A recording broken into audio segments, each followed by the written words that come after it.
Hola a tothom, moltíssimes gràcies de demanar-me que us adreci algunes paraules en aquesta vigília de la 6a nit del foc aquí a les Borges del Camp, amb aquesta baixada de torxes.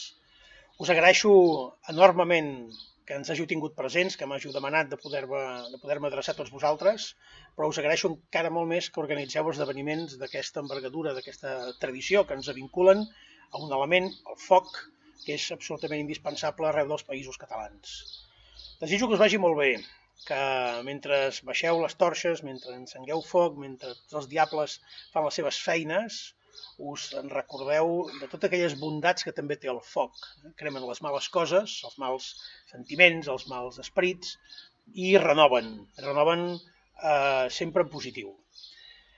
Us encoratjo a persistir, per tant, amb aquesta mateixa lògica, a continuar defensant els nostres drets, els nostres valors, la nostra cultura i les nostres tradicions. És un tot va junt, per fer de Catalunya una república lliure, que vol dir de dones i homes lliures.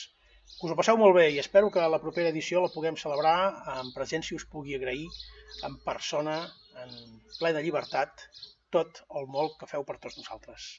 Moltes gràcies.